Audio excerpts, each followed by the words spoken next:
자, 그러면 한번 해볼 건데, 유틸이 지금 우리가 이제 유틸한테 이거를 다 하고 있단 말이에요. URL 패스, URL 파람 뭐 이걸 다 하고 있는데, 우리가 아까도 말씀드렸지만 전속 요리사를 둔다라고 말씀을 드렸죠.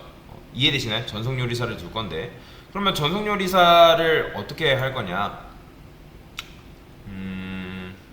구조를 그냥 개선을 하는 거죠. 구조를. 자, 일단은 우리가 클래스를 계속 만든 이유가 뭐예요? 요리사는 몇 명 필요해요? 한 명 필요하죠.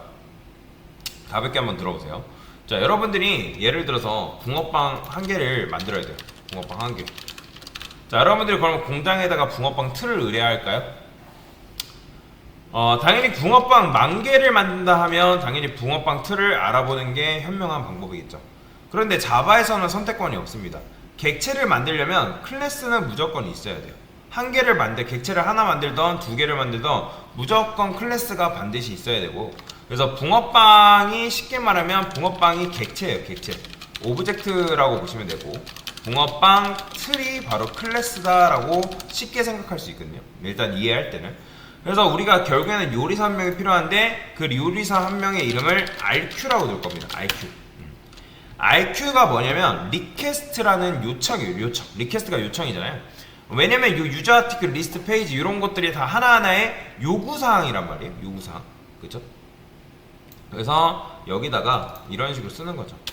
자, RQ, new RQ. RQ라는 객체를 만들고, 자, RQ.URL한테 URL 이런 게 없지만 요 URL을 여기다가 주는 거죠. 왜냐면 아까 말씀드렸던 것처럼 요리사가 기억을 해야 된다고 말씀드렸잖아요.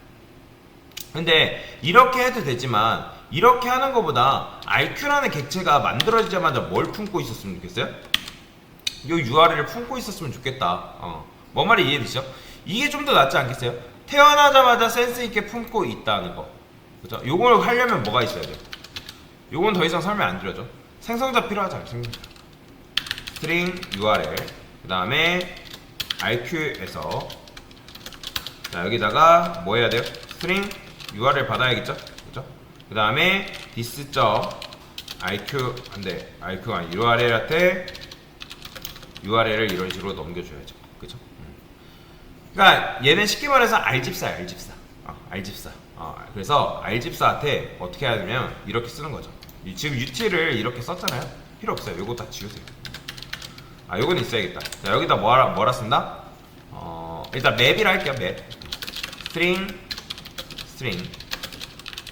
그러면 이제 파람스 달라고 하는 거죠. 파람스. 근데 누구한테? RQ get 파람스. 얘가 달라고 하는 거죠. 파람스 어떻게 나왔죠? 파람스 이렇게. 파람스 달라. 파람스 줘. 라고 하는 거죠. R집사한테 요청을 하는 거예요. 이해되시나요? 마찬가지로 요것도 string URL 패스 부분도 누구한테? RQ한테 달라고 하는 거예요. RQ한테 get URL 패스 줘. 이런 식으로 쓰는 거예요.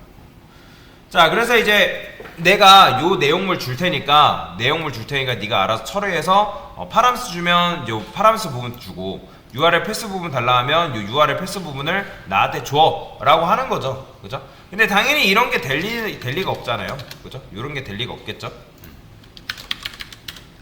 자, 이 상태에서 여러분들이 컨트롤 1 눌러보면 요게 이제 실행이 그러니까 만들어지거든요. create 메서드 해가지고 요 안에서 만들어집니다. 얘도 마찬가지로 create에서 이렇게 이제 get URL 패스를 만들어주면 되겠죠. 자, 그래서 이제 얘는 얍삽하게 이제 누구한테 토스를 하면 된다? 자, 여기다가 이렇게 토스해주면 됩니다. util 해가지고 get params from URL이라고 우리가 만들어 놓은 거 있죠? 여기다가 URL 넘겨주면 되는 거예요. 그럼 얘는 어떻게 하면 되는 거예요? 리턴해서 util에다가 get pass, URL pass from 해가지고 URL을 주면 되겠죠. 이런 식으로.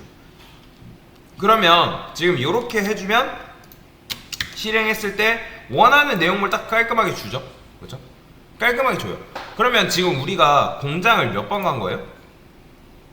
얘한테 가서 너 파람스 줘. 그럼 파람스 가져오고 URL 패스 부분 줘. 해서 가져왔단 말이에요.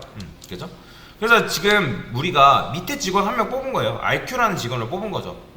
그러면 우리가 필요할 때 뭐 한 거예요? 요렇게만 얘기해주면 그 R집사가 우리가 직접 공장 가는 게 아니라 RQ가 직접 공장을 방문해가지고 우리에게 그 결과물을 주는 거죠. 이해되시죠? 그래서 우리가 얘가 이 R집사가 공장을 직접 갔다 왔는지 안 갔다 왔는지 아니면 얘가 직접 요리를 했는지 우리는 사실 궁금해하지 않아도 된단 말이에요. 그냥 얘한테만 그냥 넘겨준 거예요. 이런 걸 보통 뭐라고 하냐면 캡슐화라고 하는데 객체와 객체끼리 이제 바라보지 못하게 만드는 거죠. 자, 여튼간에 이렇게 하면 잘 됐습니다. 잘 나오죠? 자, 그러면 제가 여기다가 하나 더 써볼게요. 파람스를 한 번 더 썼어요. 이렇게. 그 다음에 URL 패스도 마찬가지로 한 번 더 썼어요. 이렇게. 이해되시나요? 그러면 이렇게 했을 때 RQ가 공장을 총 몇 번 가져올까요? 요때 한 번, 그리고 요때 한 번, 요때 한 번, 요때 한 번, 총 4번 갔다 오는 거예요. 자, 그러면 생각을 해보세요. R집사가 머리가 좋다면 얘가 한 번 공장을 다녀오고 두 번째 이런 요청이 왔을 때 공장을 또 갔다 오는 게 맞을까요? 아니면 맨 처음 갔을 때 그 녀석이 요 공장을 갔다 온 걸 기억하고 있다가 기억하고 있는 걸 나한테 주면 될까요? 사실 기억하고 있는 걸 저한테 주는 게 낫겠죠. 자, 보세요. 제가 여기다가 이렇게 해볼게요. 지금 요 내용물이 지금 요건데 여기다 이렇게 써보는 거죠.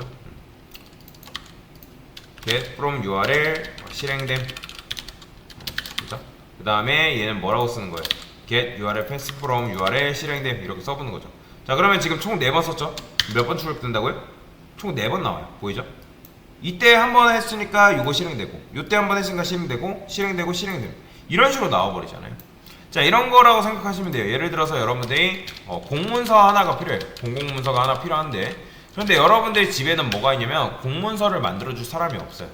그래서 여러분들이 동사무소를 갔는데 동사무소에서 용지 하나를 받아왔어요. 그런데 또 필요한 일이 있다. 그런데 여러분들이 한 번 갔다 와서 그걸 복사해 두면 두 번째 필요할 때는 동사무소 갈 필요가 있다 없다? 없다라는 거죠. 뭐 여러분들이 예를 들어서 통장 사본을 제출해야 되는데 통장 사본을 일단은 복사해 놓으면 그거를 또 굳이 뭐 복사하러 뭐 어디 왔다 갔다 하거나 그러지 않아도 된다라는 거죠. 현재 그거는 안 했어요. 그래서 여러분들이 일단 RQ를 우리가 왜 뽑았는지에 대한 부분을 집중을 하시면 된다라고 보시면 되겠습니다. 그래서 우리는 R집사를 일단 고용을 했다라고 보시면 됩니다. 됐습니다.